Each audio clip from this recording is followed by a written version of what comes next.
The other controversial thing is what Senator Marcoleta said nung commission appointments hearing nung Wednesday. And I'll quote it na lang para we're not taken out of context. This is about the Kalayaan Island Group or KIG.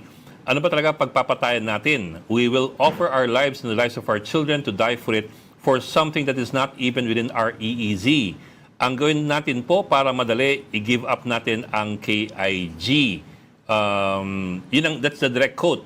Although later on, Marcoleta would say na the context of his statement was abbreviated. O ayun nga guys, no? Bago nga dumating tayo sa impeachment ng VP Sara ninyo, ay pag-usapan muna natin itong si Marcoleta na ngayon ay nagpapaliwanag tungkol nga sa binitawan niyang salita tungkol sa pag-give up sa Kalayaan Island Group na hindi naman daw niya ito sinabi. So maliwanag na sinabi niya nga ito. Pero pinabubulaan niya ito ngayon. At sabi nga niya ay marami na nga raw ang nag-interpret dito, misinterpretation nga raw ito. So, siya mismo ay hindi maintindihan ang kanyang mga sinasabi sa kanyang sarili. No? Sabi nga rito ni Attorney Batong Bakal ay magdebate na lang sila ang dalawa, Marcoleta versus Marcoleta, dahil nga ang labo ng mga sinasabi nito ni Marcoleta. At syempre, sa ganon ay hindi naman tayo makakapayag niya na ganon-ganon na lang, nababawiin na lang niya ang kanyang mga sinasabi. Tapos meron pang iba na nagsasabi na AI daw ito. Hindi naman daw talaga ito si Marcoleta na nagsabi na bakit hindi i-give up. Ang linaw-linaw sa phrase niya sa kanyang mga sentence na sinabi niya na i-give up nga ang Kalayaan Island Group. Tapos sasabihin niya, hindi naman ganon ang ang ibig kong sabihin. Wow. Ano ang ibig mong sabihin? Ibig sabihin ginagawa mong bobo, ginagawa mong tanga ang taong bayan na nakarinig sa'yo. Hindi lang ikaw, Marcoleta, ang matalino. Maraming matatalinong mga Pilipino na nakarinig sa sinabi mo. Kaya hindi mo pwedeng ikaila yung mga sinabi mo. So ngayon ay nababalitaan natin na may magsasampang araw ng mga ng ethics complaint laban dito kay Marcoleta. At hintayin na lang natin 'yon. Pero nagpapaliwanag ito, hindi po pwede. Lagi na lang itong ganito na lagi na lang kunyari nagkakamali. Siguro napag-isip-isip niya na oo nga no, nasa teritoryo nga natin yung Kalayaan Island Group. Bakit ko nga naman pala sinabi 'yon? O di ba Marcoleta? Kasi nga hindi ka nag-iisip. Bago mo sana sabihin iyon na i-give up, ay isipin mo muna na nasaan ba ang kalayaan. Alam nyo, sabi nga nila, pagkagalit ang isang tao, ay kung ano-ano na lang ang masasabi. Tapos eventually, babawiin ito. Tama. Sa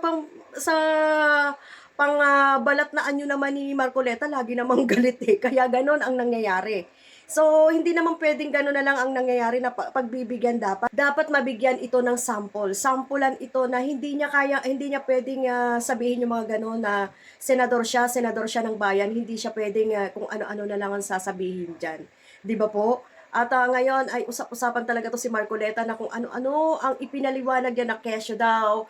Nagluluto lang raw siya, tapos ginawang nangyari ay chop suey daw yung niluluto niya at ang dami raw nakisawsaw, tapos nag-add daw ng maraming seasoning. Wag na, Marcoleta, alam na namin yung mga pinagsasabi mo. Kilala ka na namin noon pa, isang sinungaling. Di ba sabi mo, iboboto ka ng taong bayan. At yung 2,000 kuryente ay ililibre mo na.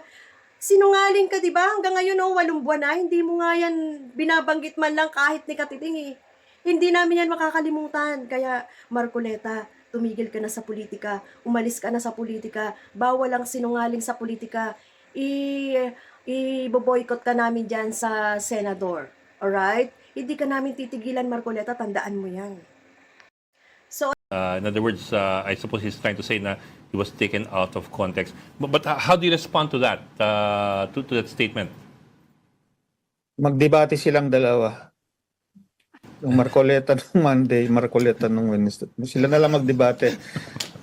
Sa akin, malinaw naman anong out of context doon. Sinabi niya, it's one complete sentence, kumbaga. There is a subject, there's a predicate.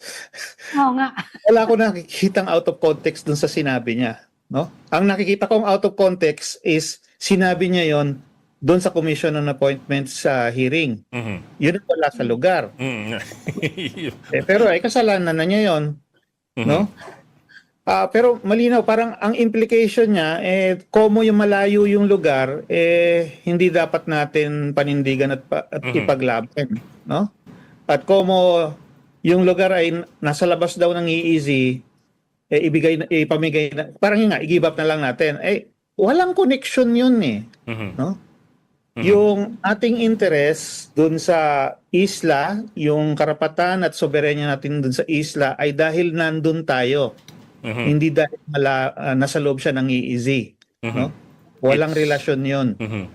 Kaya hindi yun valid reason. Kaya yun nga, nagugulat din at medyo yun nga, naiinis din ako na anong klaseng dahilan yan? No? It's by dint of effective control, not because of inclusion the EEZ. I'm talking about Pag-asa Island because it is not in our EEZ nga naman. Opo. Sir, well, I think that's the other thing that gets confusing for some people. Kasi Kalayaan Island Group or KIG, it's a part of it is in our EEZ. Yes, But a part of it is not. Like for example nga yung Pag-asa Island, nasa labas na yun ng ating EEZ. So iba yung I suppose iba yung ating ang ating claim for certain areas for different reasons. Like for example, Pag-asa because of effective control since 1971. The others because they're in our EEZ, I suppose, or because we also have effective control. Hindi po. Una, basta lupa, gaya ng isla, bato, it is by virtue of effective control and occupation. Apo. Preceded by whatever, history, etc. Basta, ang importante, we have been exercising sovereignty, full and effective sovereignty over that area, yung land area na yon, for a long time. Yun ang evidence mo that this place is under your sovereignty. No, that you can exercise all the rights of a sovereign over that area. The fact na ginawa natin siyang munisipyo, no? At may mga taong nakatira doon, mga civilian, yan ay pruweba na under our effective sovereignty talaga yung area na yan. Iba yan doon sa karapatan natin sa katubigan sa paligid niya. Yan ang EEZ. Dahil para doon, EEZ, Territorial Sea, ang nagdidetermine nun ay yung UNCLOS. So, it's a separate body of the law. It's the law of the sea, hindi law of the land. Law of the sea, magkahiwalay talaga yan.